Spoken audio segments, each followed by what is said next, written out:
Boa noite, bem-vindos à sessão científica do NEISE-SED de número 41, o Núcleo de Estudos Interdisciplinares de Saúde Integral, que aborda os aspectos da Síndrome de Ehlers-Danlos hipermóvel.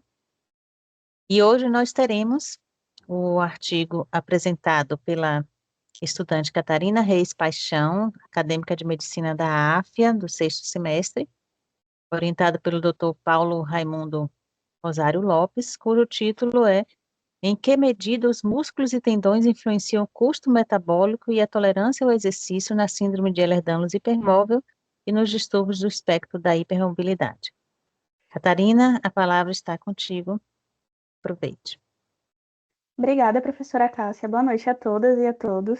Então, dando uma breve apresentação do que se trata o artigo, ele foi publicado pela editora Elsevier, mais precisamente na edição Clinical Biomechanics, volume 131, sendo que ele se trata de um artigo original recente, publicado em 13 de novembro de 2025. E dentre as demais e as principais também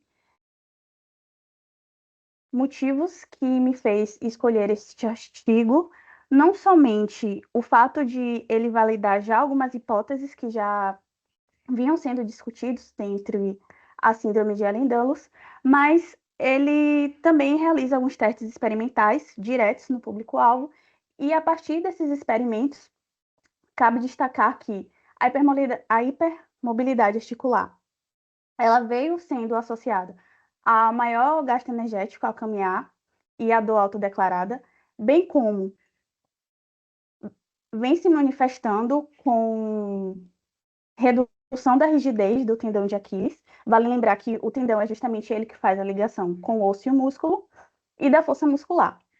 Para além disso, houve também essa associação com a menor rigidez do TA, porém, ele não desencadeando maior encurtamento muscular durante a caminhada. E outro fator é que menor potência mecânica, ela veio também sendo associada com o aumento do custo metabólico. Ao longo da introdução, o artigo ele vai retomar alguns conceitos que já foram abordados durante as sessões. Então, vale a ressalva de que a síndrome de Ehlers-Danlos ainda segue sendo um conjunto de distúrbios que totalizam 13 ao todo, caracterizada por esse predomínio da hipermobilidade articular. Sendo que desses 13, a SED-H é a mais comum, contudo, permanece sendo esse único subtipo sem uma causa genética confirmada. E que os distúrbios do espectro da hipermobilidade, que a gente pode simplificamente chamar de DH, ela é um grupo de fenótipos que não vão atender aos critérios nem para a SED-H ou para os demais distúrbios do tecido conjuntivo, e que a prevalência combinada dos dois é de aproximadamente de 1 em 600 a 1 a 900. Outras relações também que a introdução vai abordar é que os tendões dos membros inferiores contêm até 80% do colágeno. E por que ele retoma isso? Porque, ainda que não hajam proteínas específicas para essa combinação de CDH com DH que seja necessariamente comprovada, mas há esse pressuposto de que o colágeno ele vai estar envolvido nas fisiopatologias desses dois quadros. Então, por isso que o artigo ele chama muita atenção para essa condição dos tendões. Assim, o comprometimento na síntese ou estrutura do colágeno vai afetar as propriedades mecânicas do tendão, sendo que as mulheres elas vão possuir menor rigidez comparadas ao grupo controle, essas mulheres com CDH, e que as disfunções músculo-tendíneas contribuem para a dor crônica e intolerância ao exercício na combinação das duas condições. Fisiopatologicamente falando, essa é a maior complacência verificada no tendão de Aquiles, sendo que a maior complacência é justamente um tendão que vai ter a maior capacidade de se alongar ou deformar, vai elevar o custo energético da marcha. E esses tendões muito complacentes, eles vão exigir maior encurtamento muscular, o que pode levar ao enrijecimento da própria articulação. Assim, o objetivo do estudo é avaliar a dinâmica músculo-tendão durante a marcha em pessoas com e sem DH-CDH, sendo que a hipótese de pesquisa principal é que a energia de ativação, que a gente pode chamar de E da marcha, seria maior nesse grupo combinado pela maior complacência do TA, onde a gente verificou na introdução que faz parte da fisiopatologia. E é esse maior custo de ativação para estabilizar as articulações, visto que esse binômio entre encurtamento com o gasto energético é justamente como um motivo compensatório e de estabilizar essas articulações nos membros inferiores. E essa E da marcha, que já seria a hipótese secundária, elevada, estaria associada a um maior relato de dor durante a marcha. Dentro da metodologia, a gente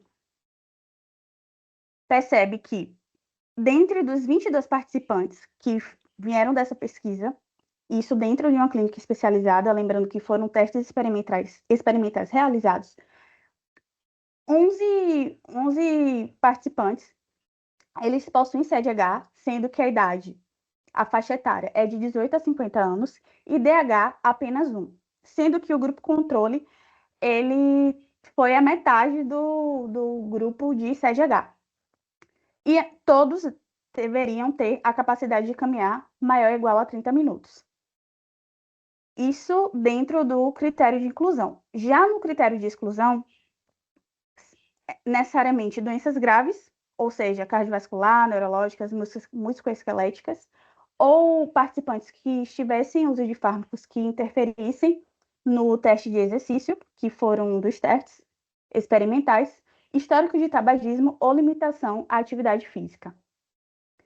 Portanto, no protocolo experimental, esses pacientes, eles foram avaliados em decúbito ventral, onde o joelho direito ele permaneceu estendido a 90 graus, via ultrassom do gastrocnêmio e tendão. Foi realizado também a rotação do tornozelo da flexão plantar para medir a amplitude máxima, tanto da flexão e tanto da dorsiflexão, e estimar o braço de alavanca do tendão de Aquiles. Dando prosseguimento à metodologia, também foi testado a rigidez do tendão de Aquiles direito. Isso a partir de 3 contrações isométricas, que são aquelas que a gente, entre aspas, faz parado, máximas, inclusive, dos flexores plantares. Isso com duração de 5 segundos e 90 segundos de repouso em cada. A força do tendão de Aquiles também foi testada, e isso foi gerado depois um cálculo entre o momento articular externo resultante do tornozelo vezes a amplitude do movimento do tendão.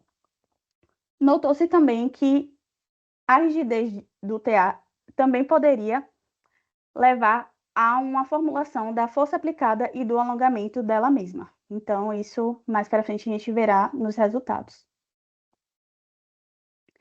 E não menos importante, o custo energético da caminhada, ela também foi um método adotado do artigo, do estudo.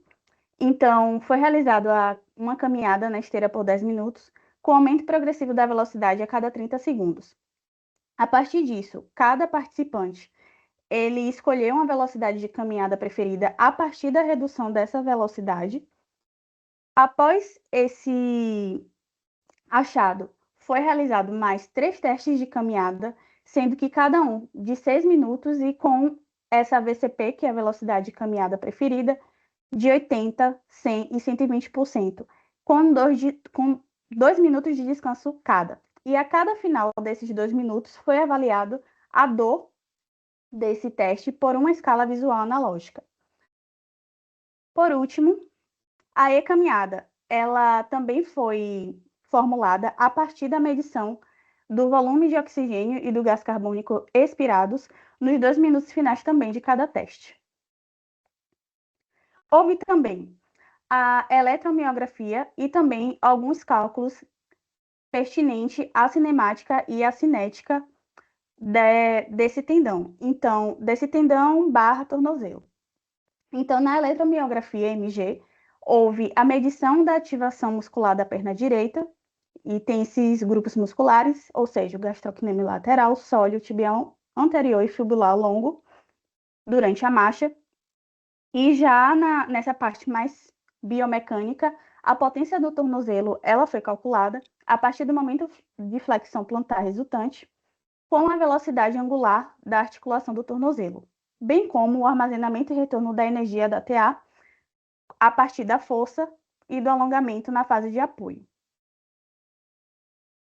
Iniciando com os resultados de discussão, algo interessante que o artigo ele se propõe é que ele já foi fazendo uma combinação entre os próprios resultados, ou seja, através da metodologia realizada, quais foram os resultados de fato encontrados, e ele já traz a discussão também envolvida. Isso aqui é a tabela que eles utilizaram para poder otimizar esse entendimento do estudo como um todo, mas a gente vai discutir cada um em blocos. Então, começando pelo custo energético da caminhada, o artigo ele vai fazer esse gráfico, onde o grupo de DH, CGH, é todo esse em preto, onde tem essas bolinhas também, comparado ao grupo controle, que a gente pode denominar como CON, que é essas bolinhas em branco.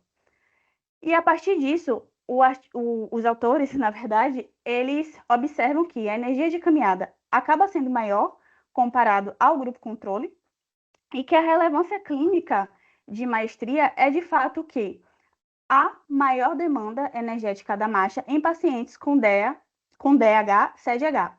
Embora a complacência do tendão ele contribui de forma compensatória para que esse custo energético ele se eleve, mas eles sugerem que a redistribuição do trabalho articular para o quadril e o joelho seja o mecanismo mais plausível para isso.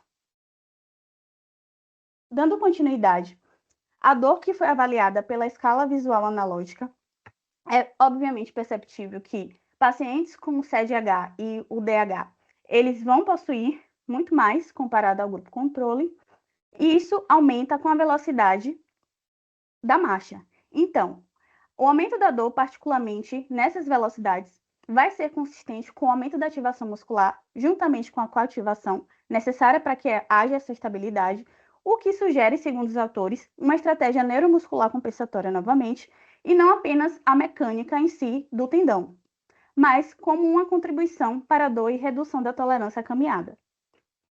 Terceiro ponto é que, a partir dessa curva exemplar de força e alongamento, é perceptível que a rigidez do tendão de Aquiles ela vai ser menor e o braço também dela vai ser, em contrapartida, maior nesse grupo-alvo.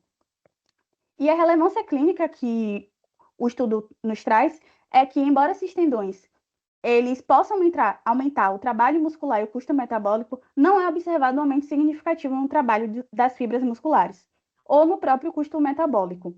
Entretanto, portanto, alterações na mecânica do tendão por si só é provável que não explique o aumento da amplitude de movimento. Isso foi dentre as conclusões que eles chegaram, apontando, em vez disso, para a redistribuição da potência articular e ativação compensatória.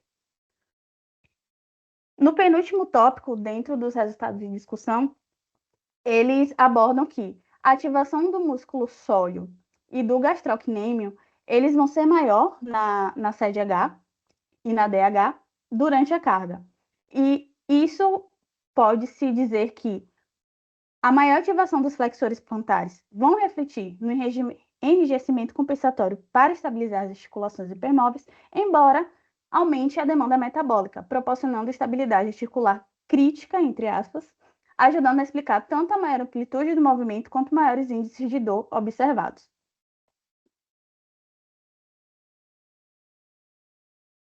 Por fim, eles também argumentam que a potência mecânica instantânea da articulação do tornozelo acaba sendo menor no grupo-alvo durante a fase final de apoio, onde que essa menor potência corrobora para a interpretação de que o trabalho mecânico positivo é redistribuído para articulações proximais, como é o caso do quadril e joelho, e essa estratégia de marcha é menos eficiente, aumentando o custo energético e semelhante às adaptações observadas em populações idosas. de síntese, o aumento do gasto energético da marcha reforça que o aumento da complacência do tendão exige trabalho muscular adicional para alterações no comprimento, uma vez que o músculo se encurta mais ativamente contra um tendão mais complacente. E embora os autores eles tivessem hipotetizado que a menor rigidez do TA, que seria o tendão de Aquiles, resultaria em maior encurtamento das fibras musculares, essa hipótese ela não acaba sendo corroborada pelos dados empíricos, o que mostra que o encurtamento e a velocidade acabam sendo semelhantes ao grupo controle. Especula-se que o trabalho mecânico articular seja redistribuído mais proximalmente, como foi no penúltimo tópico, pela redução da força muscular e ou potência dos flexores plantares do tornozelo. Dentre as limitações do artigo, eles argumentam que muitas das semelhanças na mecânica e na energética da marcha podem ter surgido pelo fato da amostra de indivíduos desse grupo de participantes sejam porque eles são mais jovens, mais ativos, e a ausência de reduções significativas na velocidade da marcha preferida em indivíduos com DH e CDH reforça tal hipótese. Partindo para a conclusão, eles argumentam que os indivíduos com DH e CDH apresentaram um custo energético significativamente maior ao caminhar e menor força muscular, acompanhado de níveis mais altos de dor e maior coativação muscular durante a fase de apoio, após caminhar em velocidade igual, superior ou inferior à sua velocidade preferida, que foi aquela porcentagem que eu comentei, de 80%, 100%, 120%.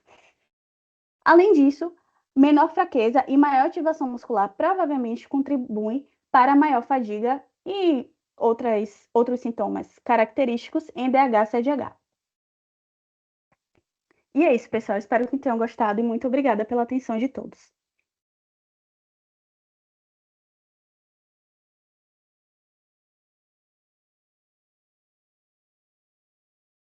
Muito bem, Catarina. Parabéns pela apresentação. Nós estamos agora prontos, né, para fazer perguntas, para tirar dúvidas, né?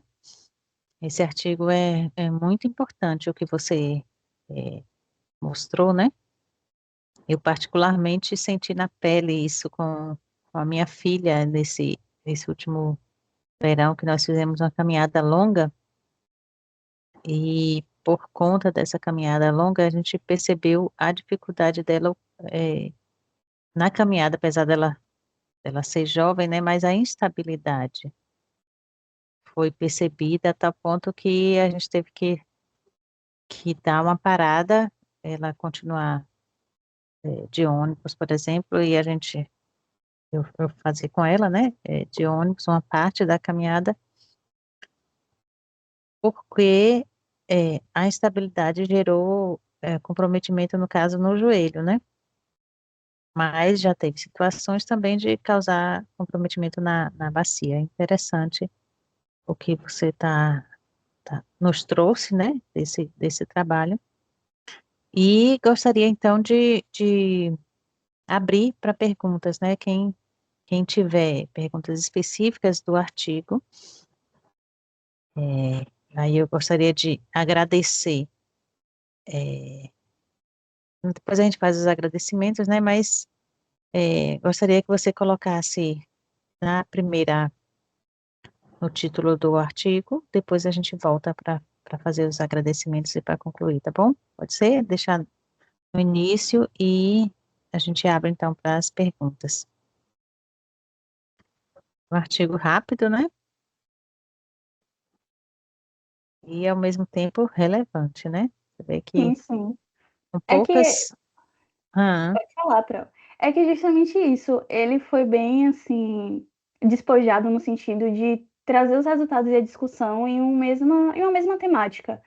Então, os resultados, que foram os testes, ou seja, as fórmulas que eles utilizaram, e eles já trouxeram a discussão correlacionando os resultados em si, que foram esses cálculos. Então, eles foram bem, assim, otimizantes. A isso. E leitura ele é bem interessante. é, para você ver, né? Tem estudos que para você chegar a uma conclusão precisa de uma série de observações. No caso aí, foi uma coisa bem pontual, né? na questão dos tendões ali, como isso pode ser influenciado, né? E ele foi direto ao ponto, né? Fazendo medições precisas. Por exemplo, pode repetir para a gente como ele fez esse custo metabólico?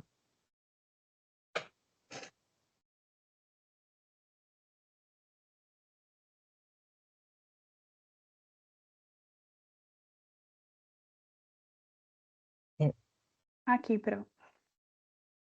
sim, então vem uma série de medições, né? Ele não fez assim, é, não fez medições assim no tecido tal, né? Ele fez por inferência, né? A velocidade da caminhada, né? Então, é, a quantidade de O2 e CO2, né? Expirados, mas não foi ali. Então, tudo medidas que são palpáveis, né? Assim, rápidas. Não foi isso? Sim, sim. Perfeito.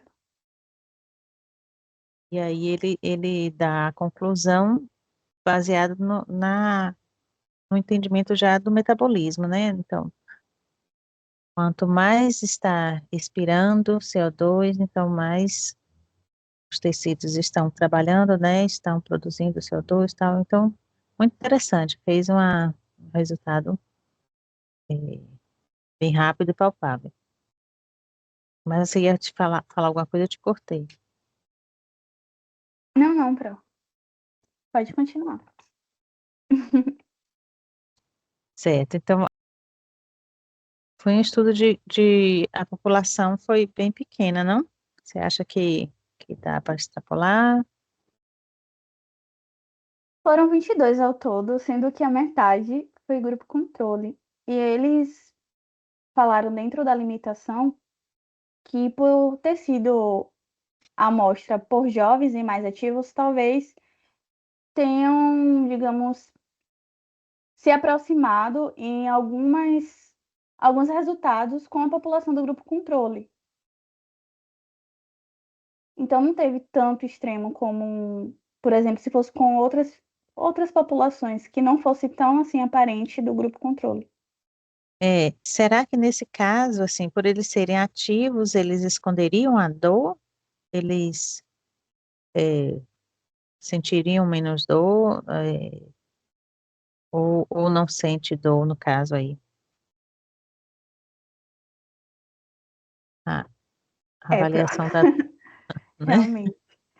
Talvez eu deduzisse que, por exemplo, na parte da fisiopatologia que eu havia comentado, a questão do enrijecimento articular e outras medidas compensatórias que vão acontecendo ali, talvez ainda esteja no processo de, de início, algo agudo, que talvez para realmente se tornar algo de cronicidade, como um remodelamento através do colágeno e tudo mais, eu acho que teria que ter um período maior, vamos dizer assim. Tempo influenciaria, né? Mas No isso só eu acúmulo, deduzindo. isso, no acúmulo de microlesões, né? Isso, Que é o que a gente tem exatamente. visto, né? Pode ser. E talvez o efeito, assim, a agitação significa que eles estão com, por exemplo, os hormônios estão diferentes ali, né? Então ele está mais adrenalina, mais.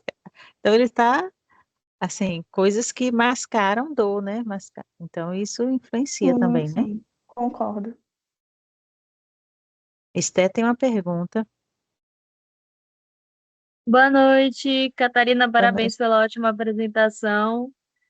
Minha dúvida, na verdade, é bem simples, é porque é a primeira vez que eu vejo, pelo que eu lembro, pelo menos, um artigo assim, bem direcionado e com esse tema em si. Você conseguiu ver algum outro artigo que também tratasse do mesmo tema? Oi, Esther, obrigada pelo elogio. Na verdade, eu fui assim mais pelo tema que me chamou muita atenção, porque como, digamos, o tema que eu trabalho com o meu orientador é sobre desautonomia correlacionado com o distúrbio de hipermobilidade e CDH, obviamente. Então, ele foi assim que juntou os 3 pontos dentre os demais, por isso que eu acabei escolhendo ele para poder apresentar. Mas provavelmente tem outros artigos, mas assim, de forma mais separadamente, tocando em cada tema de forma mais específica. Isso me faz lembrar aqui que a gente tem um grupo de extensão aqui na UNEB, que é chamado de UAT, que faz um trabalho específico com idosos aqui, né? E olha só, daria para fazer esse trabalho com eles aí, né? E comparar os resultados com esse grupo jovem em relação a um grupo mais idoso, né? Uhum. Heitor tem uma pergunta.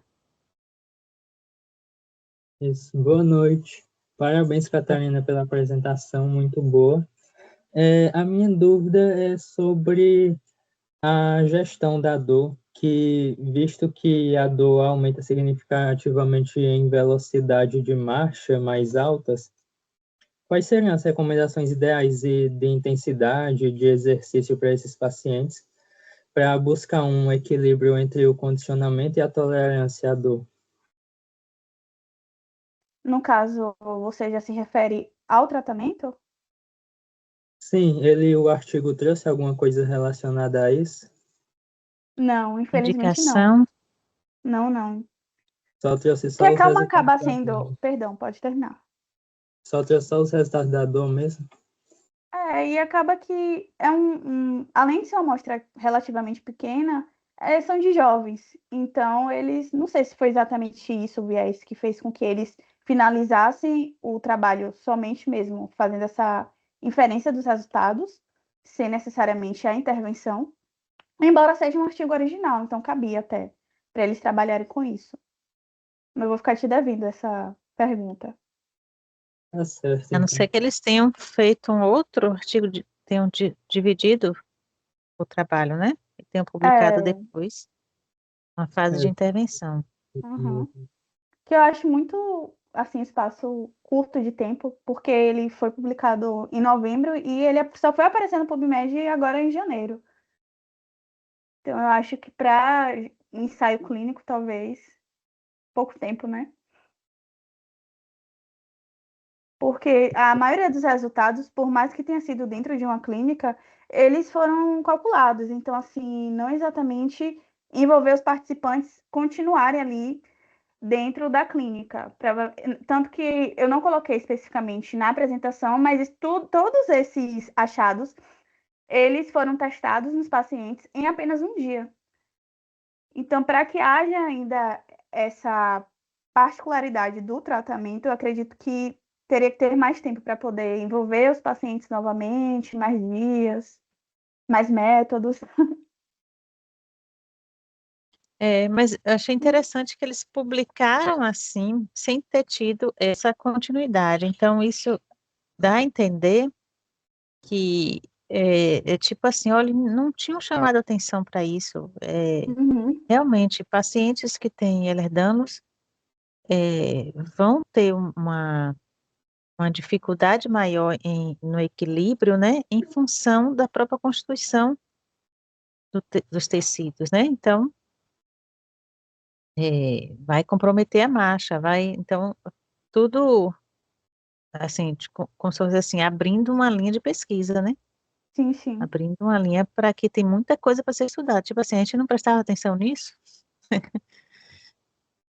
e, Eu acho que eles queriam ser e eu mais acho que pioneiros em abrir a porta para dizer assim, olha, foi testado, isso.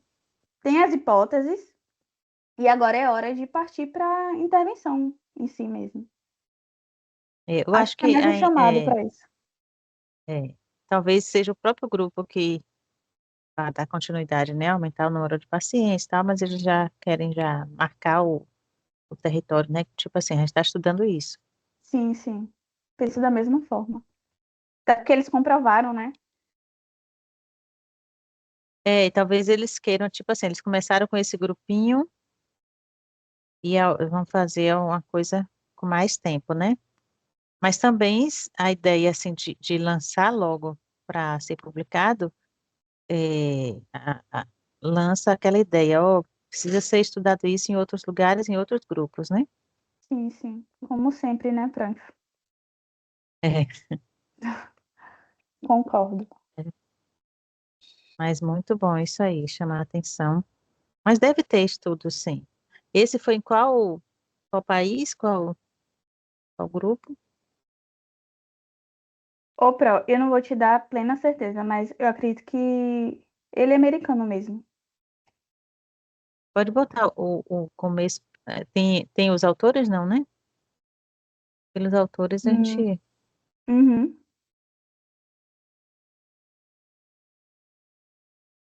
Não, não tem. Aí. Canadá, aparentemente. E ele não. Será que na descrição das pessoas, das pessoinhas, no caso aí, né? Foram adolescentes, né?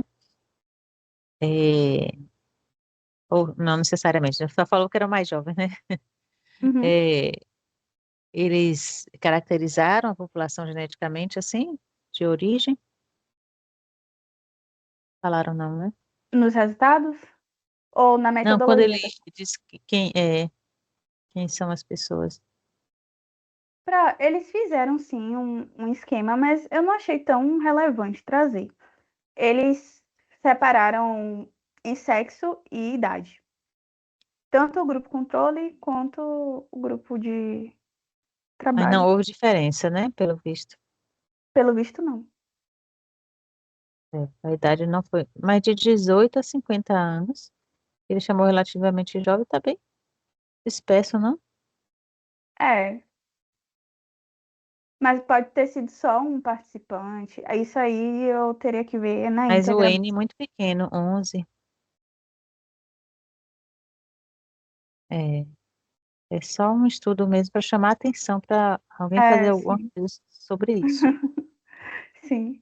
Mas volta só a sua hipótese, a hipótese do artigo aí que a gente pensasse.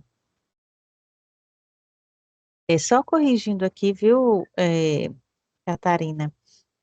A gente aqui no Brasil, eu não sei se isso foi baseado em alguma outra coisa, mas a gente chama transtorno do espectro da hipermobilidade. Pelo menos o pessoal da Abraced corrige a gente para não traduzir, né, como distúrbios do espectro da hipermobilidade, porque em inglês, quando você traduz, fica como distúrbios do espectro da hipermobilidade. Uhum. Mas a Sociedade Brasileira de Síndrome de Ehlers-Danlos adota o nome transtorno do espectro da hipermobilidade e acho que em outras situações aqui no Brasil também. Em Perfeito. Portugal, eu acho também. Uhum. Então, Bom a saber, gente Pro. essa diferença do termo, né, distúrbios, tem um conceito, assim, por que que eles não utilizam a palavra distúrbio, que chama Aham. exatamente de transtorno, certo? Então, a sigla seria TEH. Sim. Mais alguma pergunta?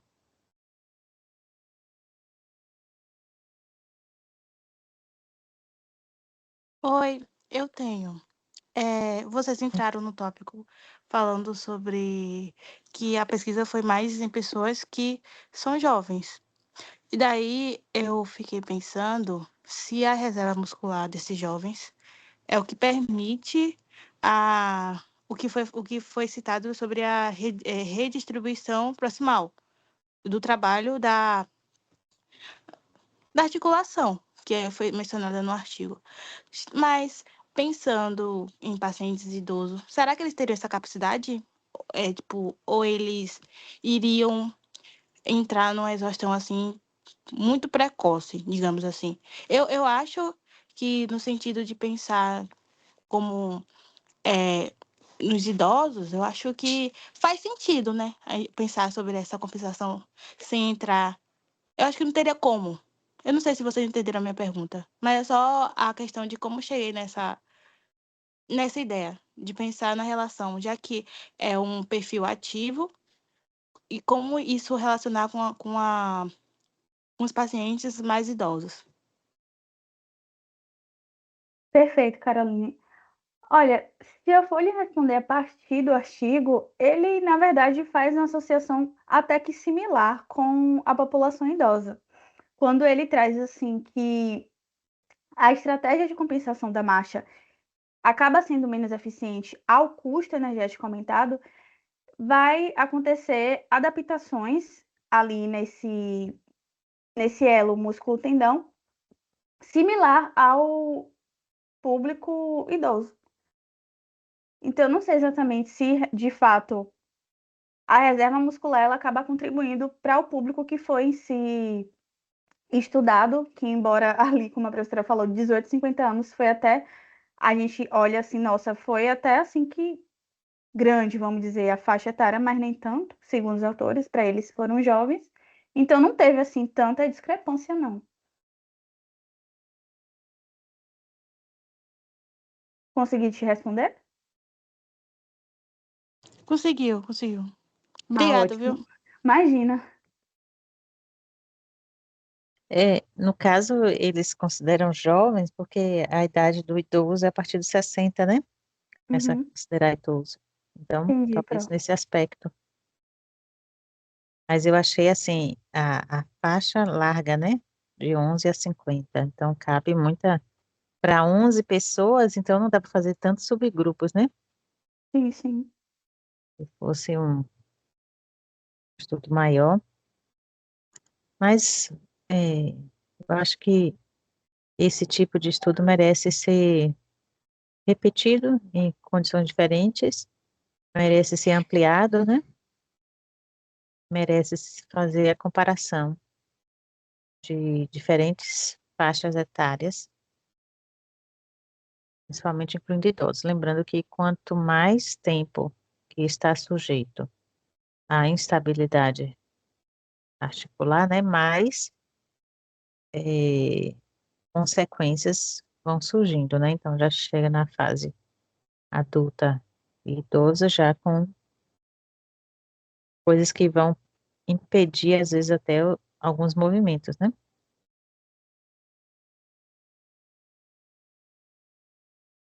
Mas é isso.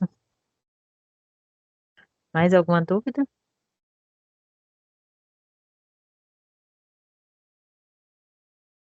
Catarina, você parou de compartilhar, não foi? Ou ela caiu? Parou de compartilhar. Ó, Pro, apertei aqui, desculpa.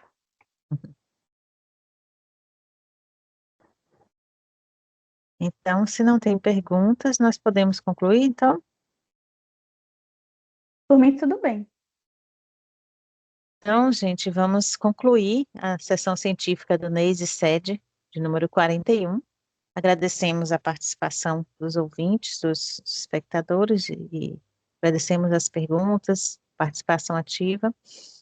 E essa sessão, mais uma vez, nós confirmamos, teve o apoio da UNEB, que é a instituição sede do Núcleo de Estudos Interdisciplinares de Saúde Integral, é o NEISE, e também agradecemos o apoio da ABRACED, Associação Brasileira de Síndrome de Ehlers-Danlos, que tem nos dado esse apoio.